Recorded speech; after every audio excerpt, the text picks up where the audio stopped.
پاکستان کے ضلع خزدار کے علاقے توتک سے ملنے والی اجتماعی قبر 80 روز گزرنے کے بعد بھی معمہ بنی ہوئی ہے۔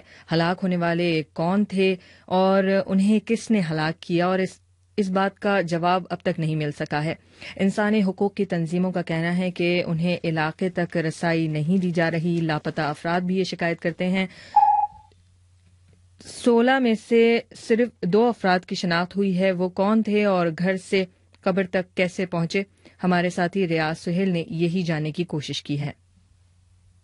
عید قربان کا دن تھا جب 5 ماہ کی معصوم ماہرنگ کے والد نصیر قلندرانی اپنے بڑے بھائی محمد عمر کے ساتھ آواران بازار گئے تھے، لیکن پھر ان دونوں کی واپسی نہیں ہوئی۔ زلزلے سے متاثرہ اس خاندان کی زندگی میں یہ واقعہ ایک اور زلزلہ لے کر آیا، جس سے شدید متاثر نصیر کی بیوی زرینہ قلندرانی بھی ہوئیں۔ اس نے کہا تھا کہ میں جلدی واپس آ جاؤں گا، لیکن وہ نہیں آیا۔ مجھے معلوم نہیں کہ اس کے ساتھ کیا ہوا۔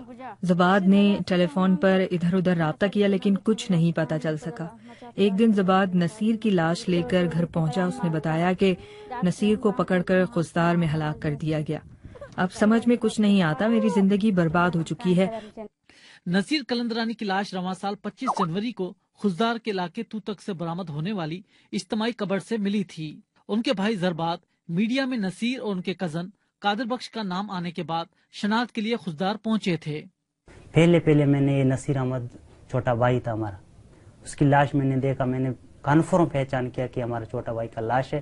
اس وقت وہ لاپتہ ہوئے تھے، اس کا کپڑا کا کلر بھی مجھے یاد تھا، اس کا چہرہ مسخ تھا، لیکن میں نے تو پہچان کیا ہمارا چھوٹا بھائی تھا سر۔ دوسرا بھائی میں نے تلاش کیا کہ شاید وہ اس ڈیتھ باڈی میں ہو، لیکن مجھے کوئی پتہ، اس کا کوئی پہچان نہیں ملا۔ میں نے شک شبہ نہیں کہ شاید اس کو ادھر نہیں، بالکل تو نہیں تھا میرے خیال میں، اس شاید ہو، لیکن اتنا مسخ تھا حد سے زیادہ سر۔ وہ ہاتھ پاؤں سارے ڈیتھ باڈی کو بندھے ہوئے تھے۔ وہ ہمارا چھوٹا بھائی نصیر احمد کی لاش میں نے شناخت کی، اس کی آنکھ میں نے خود کھولا۔ تعلیم سے محروم 23 سالہ نصیر ابوظہبی میں چراوے کا کام کرتا تھا۔ جبری گمشدگی سے چند ماہ پہلے ہی وطن واپس آ کر اس نے اپنے گاؤں پیراندر میں پرچون کی دکان قائم کی تھی۔ گمشدگی کے 2 ماہ بعد نصیر کی تو لاش مل گئی، لیکن محمد عمر کا تاحال کوئی پتہ نہیں چل سکا۔ اسی علاقے سے بلوچستان اسمبلی کے ڈپٹی اسپیکر یعقوب بزنجو منتخب ہوئے ہیں۔ زربات کہتے ہیں کہ انہوں نے تمام دروازے کھٹکھٹائے ہیں۔ سر جی میں نے کوشش کیا، بڑے لوگوں کے پاس گیا، میرے سے کتنا تو طاقت تھا میں نے استعمال کیا۔ ادھر میرے بھائی ہمارا بے قصور ہے، بالکل میں ادھر ہمارا بالکل بھائی بے قصور ہے، ہم کیا بولے سر جی؟ ذاتی دشمن تو کوئی نہیں سر جی، صرف میں قلندراڑی ہوں، لیکن وہ تو قوم قلندراڑی ہے۔ انسانی حقوق کی مقامی اور بین الاقوامی تنظیمیں مطالبہ کر رہی ہیں کہ انہیں توتک جانے کی اجازت دی جائے۔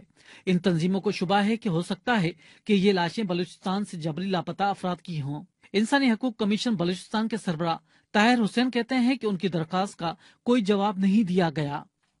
چیف سیکرٹری صاحب کو اور ہوم سیکرٹری صاحب کو میں نے اپنے ہاتھ کی لیٹر لکھ کر لیٹر لے جا کے ان کو دیا ہم نے، اور ان کی ریسیو میرے پاس موجود ہے۔ جس دن یہ پبلش ہوا کہ اجتماعی قبر ملی ہے تو ہم نے کہا کہ ہم وزٹ کرنا چاہیں گے۔ ہمارے ساتھ پریس کلب کے بھی نام تھے جو ان کو دیے گئے ہم عہدیداران، تو انہوں نے آج تک پرمیشن نہیں دی، اور سپریم کورٹ میں بھی ہوم سیکرٹری صاحب کا یہی بیان تھا کہ کسی نے ہمیں اپروچ نہیں کیا۔ ہم نے کہا کہ یہ اس کی کاپی، اس کے باوجود اب اس کو بھی 20 دن ہو گئے، تب تک بھی کوئی وہ نہیں کیا۔ یہ کہنا کہ ہمیں کوئی اپروچ نہیں کی کسی نے، یہ میرے خیال میں درست نہیں ہے۔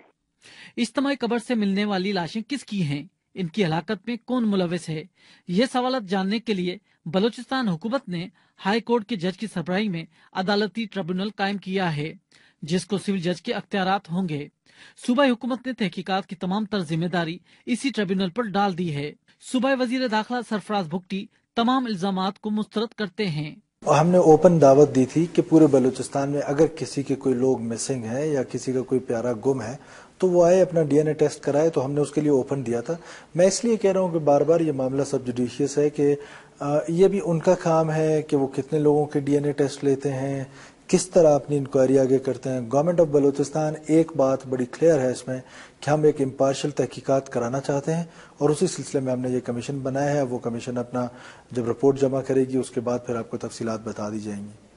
ایشین ہیومن رائٹس کا دعویٰ ہے کہ توتک کے علاوہ دیگر علاقوں سے بھی اجتماعی قبریں برآمد ہوئی ہیں، جن سے 150 سے زائد لاشیں ظاہر ہوئیں۔